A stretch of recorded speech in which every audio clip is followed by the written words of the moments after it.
Huh?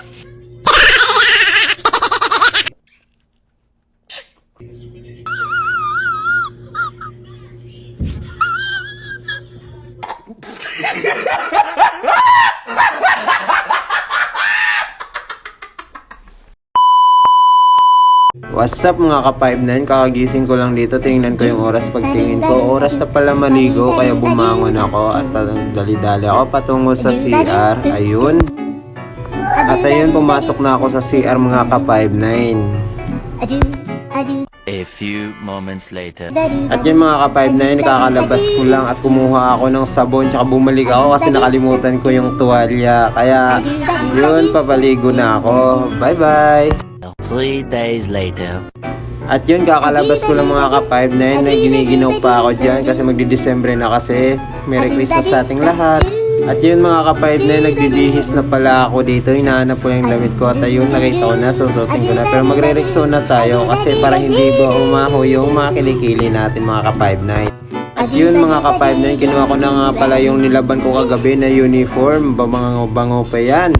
At yun mga ka-5-9, nakasikaso ko na pala tong uniform ko. At yun, nakafocusaan ako kasi natatawa ako sa kanya dito. Kasi lagi siyang nakataas yung paningin niya kasi nakatingin siya sa nanay niyang sobrang pangit na parang gorilla.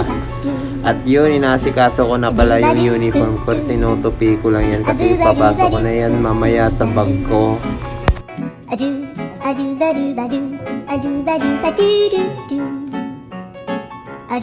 At yan mga ka-5-9, kinuha ko yung baonan at pinasok ko sa loob ng bag ko at isinunod ko yung mga uniform ko na nilabhan ko kagabi na sobrang bango pa at nilagyan ko pa yan ng downy mga ka-5-9, kaya relate yung mga ka-5-9 natin dyan sa mga naglalaba dyan. At yun, sinarado ko na dahil at yun, napansin ko yung medyas ko at yun, inamoy-amoy ko muna saglit.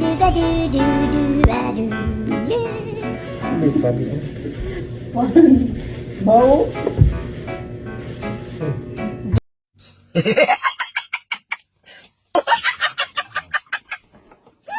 Sorry.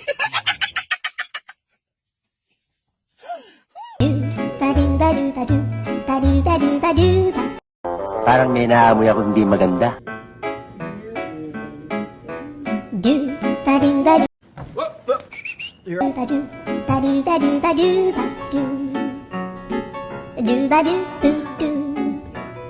At yan mga ka-5-9, lumabas nga pala kami muna ng anak ko dahil may bibilhin lang kami sa labas. At yun, sinama ko na siya.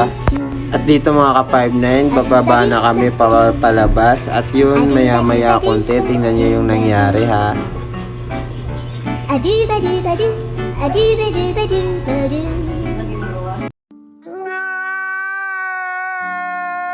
At yun mga ka-5-9, kinuha pala ng asawa ko yung camera dito.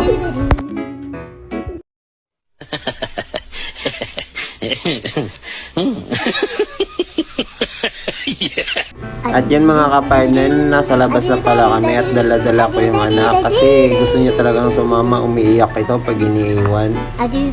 A few inches later. At ito mga ka-5-9, kakabalik lang namin ng anak ko dito, hindi ko alam na binidyohan pala ako ng asawa ko. Wow naman! Wow! Wow!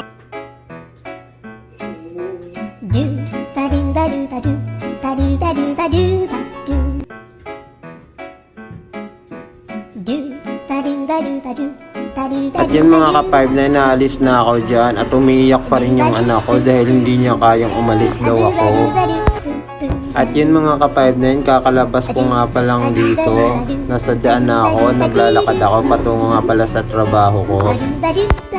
At yun mga ka-5-9, naglalakad ako dito. Nakita ko tong jersey ni Jordan. Naalala ko nung binata pa ako. Buong araw ako naglalaro ng basketball mga ka-5-9. Hindi nakakaalam, 5'11 nga po pala yung height ko. At yun mga ka-5-9, inunahan ko na yung lalaki na nakasuot ng jersey ng Jordan kasi baka malita ako sa branch na pinapasukan ko at baka mapagalitan pa ako ng SO namin mga ka-5-9.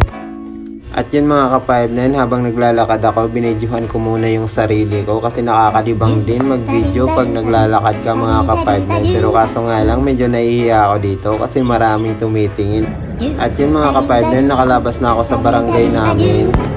At yun mga ka-5-9, naglalakad na ako. Kaso nga pagtingin ko sa oras ko, maaga pa pala, kaya nagbibideo-video muna ako sa paligid ko. At binidyohan ko rin muna pala yung sarili ko. Pero dito, binaba ko yung camera dahil nahihiya ako mga ka-5-9. At nagpapakit muna tayo konti dyan. Smile! O, teka na ka-5-9, o ganyan lang, o. Tamang pogi, o. At yun mga ka-5-9, naglalakad pa rin ako kasi medyo malayo pa mga ka-5-9. At yun mga ka-5-9, may nadaanan nga pala ako dito, mga nagsusumba ng mga senior citizen. Mas maganda rin itong exercise sa kanila sa katawan kaysa sa mabagod sila dun sa bahay na lagi lang nakaupo mga ka-5-9. Kaya sa mga senior citizen, mag-exercise din kayo dyan.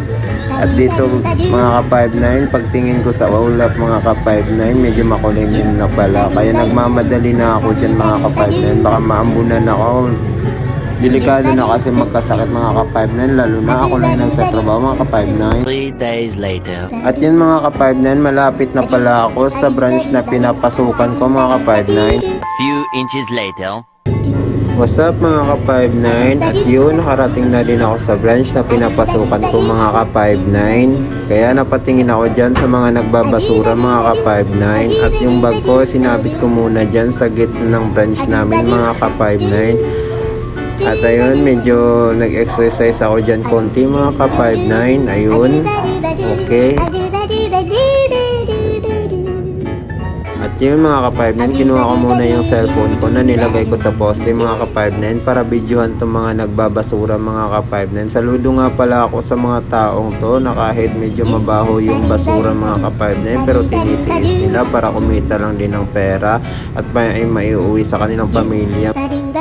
At yun mga ka-5-9, patayo-tayo muna ako dito sa branch ko mga ka-5-9, patingin-tingin sa paligid at medyo exercise na rin konti mga ka-5-9. Ayun, okay, alright, oh yeah, okay, oh yes, suntok-suntok sa hangin mga ka-5-9 para rin mag-exercise yung katawan natin mga ka-5-9. At tingin-tingin nga pala ako dito sa paligid mga ka-5-9 kasi yun yung mga trabaho namin mga security guard mga ka-5-9 na sinisecure yung paligid mga ka-5-9. Baka meron pong kahina-hinalang tao mga ka-5-9. At yun mga ka-5-9, nag-aantay ako dito sa branch personnel namin at napatingin ako sa camera ko mga ka-5-9. Ang gwapo ko pala pag naka-eyeglass mga ka-5-9 at lakad-lakad lang ako dito konti mga ka-5-9 habang inaantay ko yung branch personnel ko mga ka-5-9. At yun mga ka-5-9, dumating na pala yung branch personnel ko dito mga ka-5-9. Tinanggal ko muna yung bag ko mga ka-5-9 at inasikaso ko na yung susi ng kandado mga ka-5-9.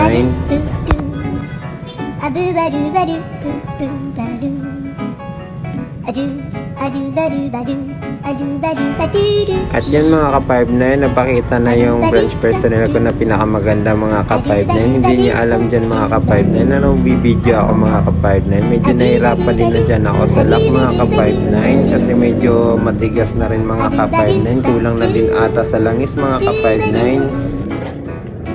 At ayun mga ka-5-9, tinuro ko yung camera kasi hindi wala talagang kaalam-alam si ma'am na nagbibideo ako mga ka-5-9. Natuwa siya, akala niya daw kung ano yung tinuturo ko mga ka-5-9. At yun mga ka-5-9, papasok na rin pala ako sa branch mga ka-5-9 kasi mag-aasikaso na ako mga ka-5-9. At yun mga ka-5-9, hanggang dito lang din pala yung pagbibideo ko mga ka-5-9 kasi bawal din kasi kami mag-cellphone habang nasa duty mga ka-5-9. Stricto po kasi yung company at saka yung agency namin mga ka-5-9. Isa rin bawal din kasi yun mag-cellphone ka habang nasa duty mga ka-5-9.